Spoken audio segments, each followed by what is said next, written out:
अल्हम्दुलिल्लाहि वस्सलातु वस्सलामु अला नबिय्यिहि अम्मा बाद फ़अऊज़ु बिल्लाहि मिनश शैतानिर रजीम बिस्मिल्लाहिर रहमानिर रहीम वमा खलक़्तुल जिन्न वल इंसा इल्ला लियअबुदून सदक़ल्लाहुल अज़ीम। काबिल क़दर काबिल एहतराम मशरानो कशरानो रुणो او د خپلو کورونو په چار دیوارو دننه ناستو پرده نشینو خویندو میندو کم آیت کریمه ستاسو وړاندې ما تلاوت که په دې کې الله رب العالمین د دوو مخلوقاتو د عبادت د زندګۍ تذکره کړې ده.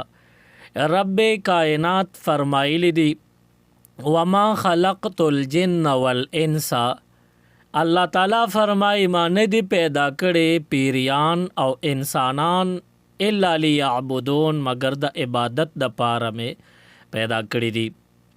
چونکه مونږ د صنف انسان سره تعلق ساتو او مونږ انسانان یو، د دې په وجه باندې د انسانیت د عباداتو تذکره به وکړو. الله رب العالمین مونږ او تاسو د خپل عبادت او د بندګۍ د پاره پیدا کړیو. مونږ او تاسو به عبادت د الله تعالی کو او دا به د الله رب العالمین د رضا کولو په نیت باندې خالص د الله د ګټلو د الله د رضا د حاصلولو په نیت باندې کو. بیا زمونږ ټول عبادتونه دا به صرف د الله رب العالمین د پاره وي. الله رب العالمین رضا کول پکار دی. بیا عبادت ستوي د الله ټول احکام منل او د ټول منهیاتو نزان ساتل دیتا عبادت ویلی شي. او بیا عبادت دا په دوه قسمه دی، یو ته عبادت بدنی ویلی شي او یو ته عبادت مالی ویلی شي. کم چې عبادت بدنی دی اغا لکه مونځ، روژه نیول، جهاد کول، داسې نورم کم عبادت کې چې بدن استعمالیږي، ذهن استعمالیږي، سترګې استعمالیږي، لاس خپې استعمالیږي، نو دې ته ویلی شي عبادت بدنی. دا عبادت او په دې الله رضا کول دی، په خپل بدن باندې مشقت تیرول، دا عبادت بدنیه دی. او یو ته ویلی شي عبادت مالی، چې خپل الله ته د مال خرچ کولو په ذریعہ باندې راضی کې دیتا عبادت مالی ویلی شي. مثال په تور زکات ورکول دا عبادت مالی دی. دا سه صدقه او خیراتونه کول دا مالی عبادتونه دي.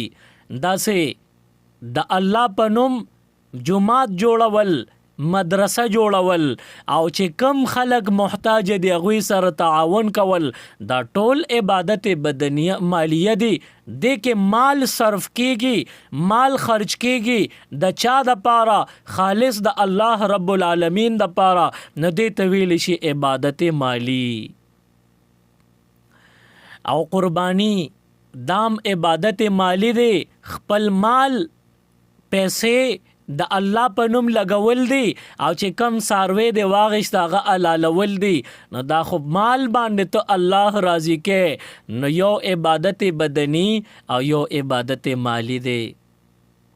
او بعض عبادت داسې چې د دې دواړو مجموعه وي، چې پاغه کې عبادت بدنی هم شامل وي او عبادت مالیم پکې شامل وي. لکه حج کول، حج له انسان لاړو، عمره له انسان لاړو، نه خو په خالی لاسونو نه کیږي. بے پیسو حج، بے پیسو عمره له څوک تلی شي، نو پیسه به دې په کار وي. نو ته د الله د رضا کولو په نیت باندې ډېرې پیسې جمع کې د حج یا د عمره داخلو کې، نو مالی قربانی خود ورکړله، مالی عبادت ادا کې، او بیا حج یا عمره لاړې د حج او د عمره په احکامو کې، د حج او د عمره په ارکانو کې مشغول او مصروف شي، نو بدنم ستړي کیږي. نو دا عبادت بدنی هم دی او عبادت مالی هم دی. په دې شپو ورځو کې مونږ نه د 2 قسمه عبادتو مطالبه کیږي. مونږ به عبادت مالیم ادا کوو او عبادت بدنی بم ادا کوو. عبادت بدنی اب کم یو وی نو حدیث مبارک کې راغلی دی د دواړو جهانو سردار صلی الله علیه وسلم فرمایلی دی وای کله چې د ذوالحجې میاشت راښکاره شوله تر د اختر د ورځې پورې تر د یوم عرفه پورې دا 9 ورځې دي. په دې 9 ورځو کې چې چا یو روزه ونیوله دا بدنی عبادت ته. روزه نیول په بدن مشقت تیرول دي نو دا عبادت بدنی چې چا وکړو د الله د رضامندۍ لپاره یو روزه چا ونیوه په دې 9 ورځو کې الله تعالی ورله د یو کال د روزو برابر ثواب ورکي. نو که چا ټول 9 واړه روزي ونیولې نو دل الله تعالی د 9 کالو قبول شوی روزو ثواب ورکي. نو په دیش په ورځو کې زمونږ نه هم مالی عبادت مطالبه او تقاضا کیږي او هم د بدنی عبادت مطالبه او تقاضا کیږي. نو دروازه روزه نیول د یو کال د روزو د نیوو ثواب لري او د شپې عبادت کول دا د لیلۃ القدر برابر ثواب لري. 3 کالو سلور میاشت مسلسل عبادت چې وکي د دینم زیات ثواب الله تعالی په دیش بو کې په یوش بکم چې عبادت وک الله ور کوي. نو دا بدنی عبادتونه دي د شپې عبادت وک ذکر وک تلاوت وک الله یاد کا سبحان الله الحمدللہ الله اکبر لا اله الا الله چې صدر ته یادي خو بس د الله د نوم سره تعلق لري هغه عبادت وکا چې د الله د یاد سره تعلق ساتي نو تعالی په دې باندې د لیلۃ القدر برابر ثواب درکړي. اوس د لیلۃ القدر د پاره مونږ تاسو پر رمضان شریف کې څومره محنت او څومره مشقت برداشت کړی دی څومره کوشش هم کړی دی د رمضان المبارک په اخر عشره کې په دې نیت باندې اعتکاف خلق کوي چې ماته شب قدر تر لاسه شي لیلۃ القدر راته ملو شي پاغه کې به عبادت او بندګي وکم الله به راضي کما. نو په لیلۃ القدر پسې مونږ اعتکاف وکړو بیا هغه لش په اعتکاف هم چې وکړو پاغه کې 15 شپې کې یقیني تور یو نه یو شپه ده خو معلومه نه ده په ګوته نه ده په نخه نه ده هغه 15 شپې کمی دي نو هغه 21 23 25 او 20 او 29 دا 15 شپې دي. پدې کې یو شپه داسې ده چې هغه ته شب قدر ویل شي او شب قدر په باره کې الله تعالی فرمایي لیلۃ القدر خیر من 1000 شهر دا یو شپه د قدر دا د زرو میاشتو د عبادت نغوره مبارکه او افضل ده. زر میاشت چې کلونو ته واړې نه 3 کال او سلور میاشت تی جوړې شوې په دې یو شب قدر کې عبادت دومره ثواب دی لکه چې تا 83 کال او سلور میاشت عبادت وکړه. دا معمولی خبره نه ده دا ډېر لویا د کمال او د سعادت مند او د خوشبخته خبره چې چاته ملو شي. خو بیا یو خطر وی شب قدر د پاره بنده کې ناست اعتکاف تا او هغه لسواړه شپې ویخه تیر کړي نه یو شپه خود ته خامخا شب قدر تر لاسه شوی دا خود د پخېټه حلال دي که حرام دي.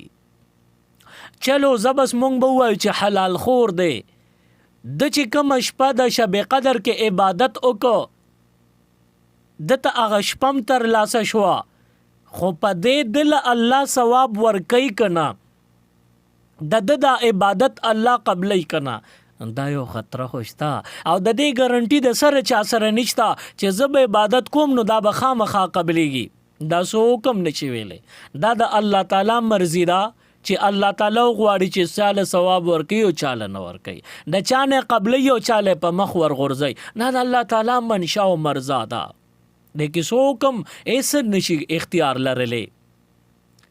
نو شب قدر پسې دومره کوشش او مهنت ته وکړو که قبول شونو بیام مونږ به وایو د الله نه خو امید بساتو مونږ ته شب قدر هم ملو شو او پاغه کې عبادت هم وکړو او هغه رانه قبولم شو، نو مونږ سعادتمن شو، مونږ ډیر نهایت خوشبخت شو، مونږ نیکبخت شو، زمونږ شب قدر عبادت زمونږ نه قبول شو. دا خو خبره ده.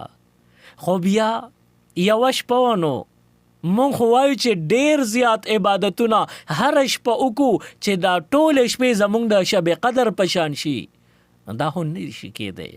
په یو رمضان شریف په یو اعتکاف کې لس شپاړس شپې دا شب قدر نشي جوړېدی. خو بیا حدیث مبارک تراشه او وګوره نو د دواړو جهانو سردار صلی الله علیه وسلم څومره مهربانه دی، دا امت د رحم په جوله کې راټول کړی دی او هغوی یو یو لمحه د شب قدر برابر ثواب بولې دی. حضور نبی کریم صلی الله علیه وسلم فرمایي چې کله د ذوالحجې میاشت راښکاره شوله تر د اختر د شپې پورې وشمېرئ نو دا لس شپې دي. پدې کې هر یو شپه چا عبادت وکړو نو د شب قدر د عبادت برابر ثواب به الله ورکوي. اوس عبادت ته بس کې نماز خوتن نه پس بهتره خدا د چودش او شپه کې راپاسې تهجد د پاره او که نشي راپاسې دی نماز خوتن نه مانځه نه پس د خپل وس مطابق چې څومره د وسه کېږي نفل وکا، څومره د وسه کېږي تلاوت وکا، څومره د وسه کېږي ذکر فکر وکا، الله یاد کا. دا تهجد کې راغلل او د شب قدر برابر ثواب پتا ته الله درکو. په رمضان شریف کې شب قدر صرف یو شپه وا او د ذوالحجې د میاشتې اول ټول شپې لس، دا ټول لس واړه شپې دا د شب قدر برابر ثواب لري. نو مونږ تاسو به د ذوالحجې د اول لس شپې ورځې دې کې ډیر زیات کوشش کوو چې عبادتونه پکې وکړو. دا د ویړیا ثوابونو هغه موقع او مهلت دی. یو حدیث مبارک کې راغلی دی، حضور نبی کریم صلی الله علیه وسلم فرمایلی دی وای کله چې یو بنده ټول کال عبادتونه وکي او بل طرف ته د ذوالحجې په میاشت کې د اول عشره کې دروازې کړه شوي معمولی اب عمل د نیکه مو کی دا ټول کال د عبادت نه د دې عبادت زیات ثواب دی. بل دا چې نور عبادتونه دا په ټول کال کې په هر ورځ او هر شپه کې کیږي، خو په د ذوالحجې په د اول عشره کې چې کوم اعمال دي نو دا د دې عشرې د پاره خاص دي، د علاوه په ټول کال کې دا موقع کم از کم نه ملاويږي. مثلا هر ورځ چې روزه نیسې تا ته الله ثواب درکوي، خو په ذوالحجې اول عشره کې ړومبه نه ورځې د عرفې پورې په دې کې یو ورځم روزه د کال د روزو برابر ثواب. نو د ټول کال کې چې ارزه کې ار ورځ روزه نیسې نو ثواب به وي، دا نه چې ابس دی ضایع نزي، ثواب شته خو د کال د روزه ثواب په نه ملاويږي. نو دا مخصوص دی، دا صرف د ذوالحجې اول عشرې پورې. او بیا د شپې عبادت ټول کال کې عبادتونه کوا، الله تعالی ضایع کوي نه، ثواب بدر کوي قبلې بهم. خو د ذوالحجې د اول عشره کې هر شپه چې د عبادت وکړو نو دا د لیلۃ القدر برابر ثواب دی، نو دا په ټول کال کې دا موقع نه ملاويږي. بیا دې کې د عرفې دروازې نه تکبیرات تشریق شروع کیږي، دا غیزان له فضیلت او ثواب دی.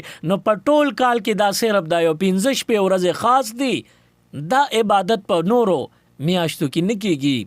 بیا د حج غوند عظیم عبادت په ټول کال کې هر ورځ عمرې لتلې شي، خو د حج غوند عظیم عبادت دا صرف د ذوالحجې په دې میاشت کې کیږي. دا د دې عبادتونه دي، دا دې پورې مخصوص او تړلې شوی منسلک عبادتونه دي.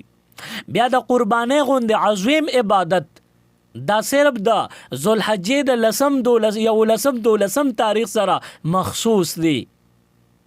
په ټول کال کې ساروی ذبح کوه ثواب د قربانۍ په شان نه ملاويږي. دا خاص اعمال صالحه دي چې صرف د ذوالحجې د میاشتې اول عشرې سره تعلق لري. نو حضور ذکر فرمایي چې ټول کال کې کم عبادتونه کې دا غي نه زیات د دې ثوابونه زیات دي، نو د ذوالحجې د اول عشره کې عبادتونه کوا ثواب په ډیر ملاويږي.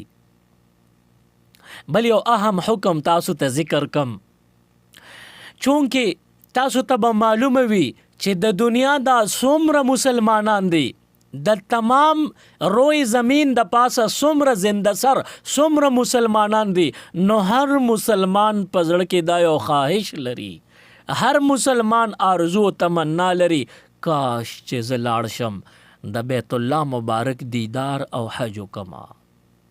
دا د تمامو مسلمانانو خواهش دی، هر مسلمان دا خواهش لري. او ټول په یو ورځ باندې او په یو کال راتلی شي نشي راتلی. ټول مسلمانان د بیت الله شریف نه طواف کوي، صفا مروه او منا عرفات مزدلفه دا دغه ځایونو کې څنګه کور کیدی شي؟ ټول مسلمانانو باندې دا ځای نه پوره کیږي، دا پې تنګیږي، نو دا ناممکن دی. او ثواب خو ټول حاصلول غواړي، نو قربان د ښکلي پاک مبارک پیغمبر علیه السلام د ښکلي الفاظو نشم. حضور نبی کریم صلی الله علیه وسلم فرمایلی دی، وی کم خلق چې اغوی د قربانۍ اراده لري مالدار دي او د قربانۍ کولو نیت او اراده لري، نوی هغوی چې د ذوالحجې میاشت راښکاره شي ویښته او نوکونه دې نه اخلي، د اختر دروازې قربانۍ کولو پورې ویښته او نوکونه به نه اخلي. دا ولې؟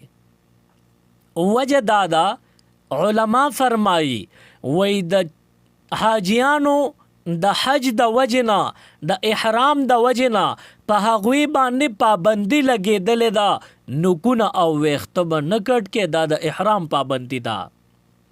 نو د دنیا نور مسلمانان چې حج له نشو تللی، یا د غربت په وجه او یا حکومت اجازت نه دی ورکړی، نو اغوی خو حج نه محروم دی، خو بیا الله تعالی د رحمت په جولې کې راټولی، نو حضور ولا په هغه رحمت کې حصہ کړی دا. وی ته دغه حاجیانو چې اغوی نکونه ویښته نه کټ کوي، په هغوی د احرام پابندي ده، نو ای عام مسلمانه ته د دغه حاجیانو نقل وکا، د هغوی په شان پیښې وکا، هغه شان شکل و شباهت جوړ کا، هغه شان نکونه ویښته مه کټ کوه څنګه چې په هغوی پابندي ده. نو په دې نکونو او ویښتو نه کټ کولو کې د حاجیانو نقل کول دی، د هغوی شکل و شباهت اختیارول دی، او حاجی دا د الله خوښ دی، د حج عبادت له ذکر راوستی دی، داغه نه الله راضي دی. نو موږ او تاسو حج له نشو تللی، د حاجیانو نقل به اتار کو، د هغوی په شان پیښې به وکړو، د هغې په شان شکل و شباهت به جوړ کو، د هغې په برکت هلته چې په هغه حاجي باندې کم رحمت نازلیږي، الله راضي کیږي، هغه رحمت به په موږ نازل شي. دلته پاکستان کې زموږ نه به هغسې الله راضي شي. نو موږ او تاسو به د ذوالحجې میاشت راښکاره شي، نو بیا به نوکونه او ویښته کټ کول نه کوو تر د قربانۍ کولو پورې. دا حکم فرض واجب نه دی، بلکې دا یو مستحب عمل دی، کده وکړو ثواب دی، کده ونه کړو نو دغه حاجیانو غوندې ثواب نه محروم پاتې شوی. په دې باندې عمل وکړه ثواب ډیر دی، او که عذر در تراغه ویختو نکونو تنکولې نو بیا کټکولې شي ګناهګارېږي نه، خو دومره د چې هغه د حج والو ثواب هغې نه محروم پاتې شوې، نور ګناهګار نه. اوس تاسو به وایئ چې د نکونو د ویختو د کټکولو ورځ کله ده؟ نه دا خو د ذوالحجې میاشت چې راښکاره شي پابندي به لګي. نن ګورو د ذوالقعدې د میاشتې نن 29 تاریخ دی، 29 ذوالقعده ده، د 11مې میاشتې 29 وا تاریخ دی بیګاله. نن د اتوار ورځ ده او 17 مې ده، 17 مې 2026 اتوار ورځ ده، او د ذوالقعدې د میاشتې 29 تاریخ دی. نن ماښام د علماو فیصلې ته انتظار کوي، او عوام به قبلې طرف ته ماښام بانګونو نه پس میاش وګوري، که میاش ښکاره شوه نو د ذوالحجې میاشت راښکاره شوه بیګاله ماقام، نو د نوکونو ویښتو کټکولو وخت تیر شو، پابندي لګېده. څوک چې د قربانۍ اراده لري هغې به بیا نوکونه ویښته نه اخلي. موږ او تاسو د نوکونو ویښتو د کټینګ نه کله به ځان فارغو؟ نو نن ماښامه پورې ټیم دی. که نن ماښامه پورې موږ نوکونه ویښتو نه ځان فارغ کو خو ډېره ښه ده. او که فرض کا نن ماښام میاشت ښکاره شوه، سبا یکم ذوالحجه ده، منډه ده 18 مئی 2026، او که بیګاله میاشت ښکاره نه شوه نو سبا به 13 د ذوالقعدې تاریخ شي او بل ورځ د 9 ورځ 19 تاریخ. دا به بیا د لوی اختر د میاشتې لومبۍ تاریخي.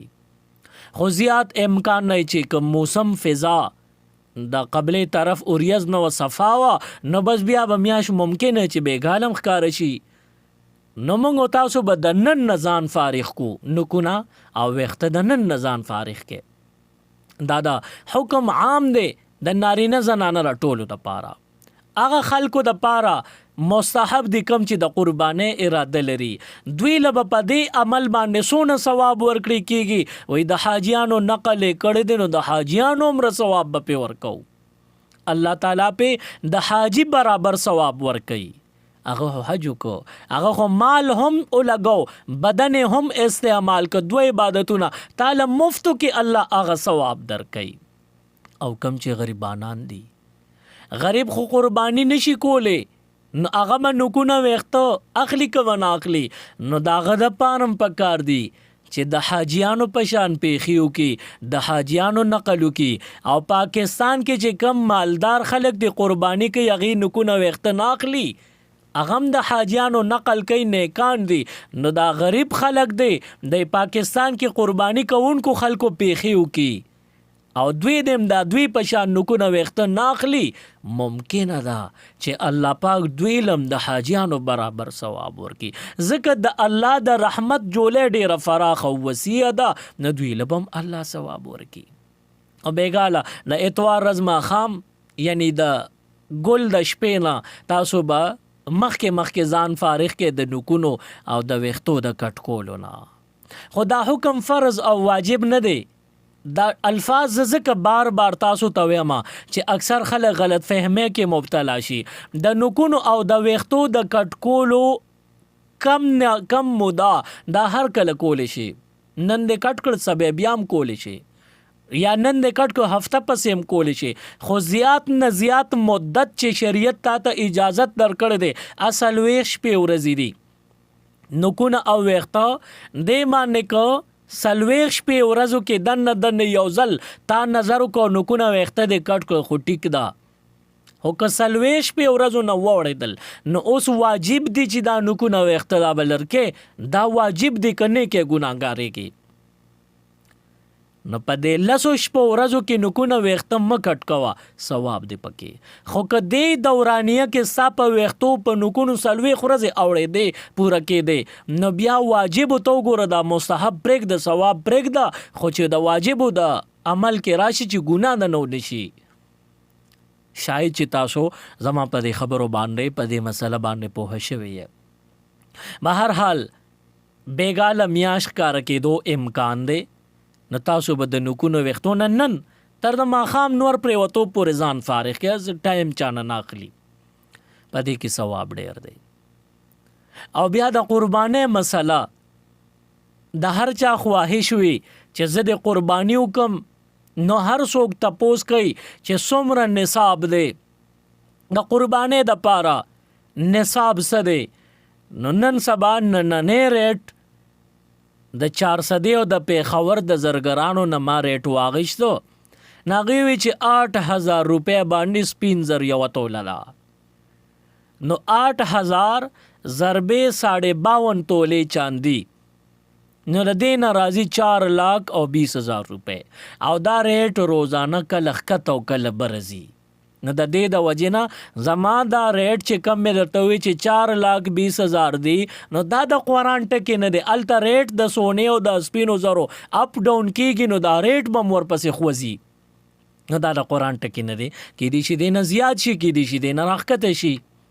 خو نصاب نن سبا یعنی د نن ورځې تاسو ته ویم 4,20,000 روپۍ دي.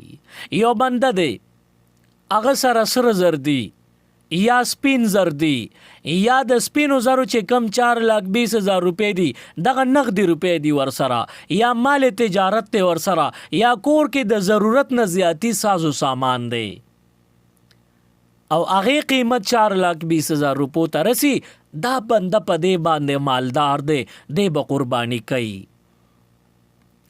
د سرو زرو 19 تولې سره زر، خو دا 19 تولې سره زر دې کې یو تفصیل تاسو لږ ځان په باندې پوهه کې چې تاسو ټول عمر خطا نشه، د چا په خبرو دوکه نشه. شریعت وایي چې د سرو زرو نصاب 19 تولې سره زر دی، د سپینو زرو نصاب 52.5 تولې چاندي دا، او بیا نقدیت کې د 52.5 تولې چاندي چې کم قیمت ته نقد دغه دی. او که فرض که نقدم نشته نو کاروبار او مال تجارت هغه چې د 52.5 تولې چاندي قیمت ته رسی 4,20,000، او یا کور کې ضرورت نه زیاتی چې څومره سازو سامان دی داغه قیمت 4,20,000 ته رسی. نو دا 15 سیزونه دي، دا سه بنده په دې مالدار دی، دی به قرباني کوي. نو اوس براشو دا یو نصاب به یاد کو، چا سره هیڅ شیم نشتا، د هیڅ شی نشتا مطلب دا چې واقعي سو سره نشتا، بس اغوستي یو جامې جوړه او پخپو پیزار دی، پسرې ټوپې دا او که زنانانو نو پسرې لپټه ده. د دین علاوه ایس ور سره نشتا او صرف د 19 تولو سرو زرو نه کم و سره سر زر دی، او تولی دی، شپږ نیمې دي، خو د 19 نه راکم دی. نو په دې به قرباني وي او که به نه وي. نو دې سره وګوره چې ته روپۍ نیمه شته، نو دا وایي چې 1 روپۍ هم را سره نشته. 1 روپۍ مین 1 روپۍ، د دې نه مراد 2-3 روپۍ نه، دا کومه روپۍ چې واړه در نه ناخلي دقه یادوم. چا سره سره زر د 19 تولو نه راکم دی، بس د سرو زرو بسکټ یا امیل ور سره دی، په لاس کې ګرځي، خو خوراک سکا کو سره نه کم چې په خېټه کې دنه خوراک دی اخو کړی دی. اوس د ماښام د پاره خوراک بندوبست نشتا، زنانه نه یا نارینه په سر ټوپې یا لوپټې ته ضرورت دی دقه شته، او په بدن کپړې دی او په خپو پیزار دی، دا شته، نور اسم نشتا. نه مخکې نه رستو بالکل کنډال او خالی لاسونه دی، هیڅ شی ورسره نشتا. او روپۍ نو 100 خو څه کې 1 روپۍ هم ورسره نشتا. نو د 19 تولو نه کم شو نو بیا په قرباني نشتا، زکات هم پې نشتا.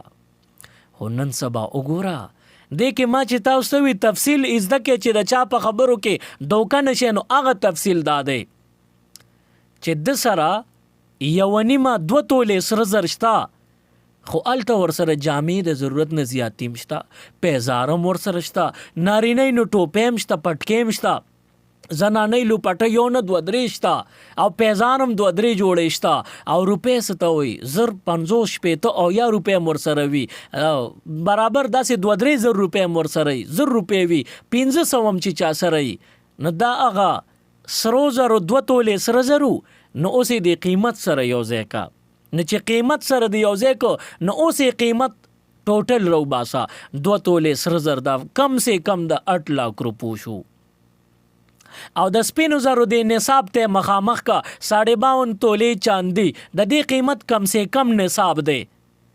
نو 52.5 تولې چاندي قیمت 4,20,000 او د سره 8 लाख روپۍ وي، د 2 تولو سرو زرو 50 روپۍ نقد دی، نو هغه قیمت ته خود به خود ووړېده. دا پیسې د سرو زرو ته نوړي، خو سره زر چې پیسو ته اړې نو اوړي.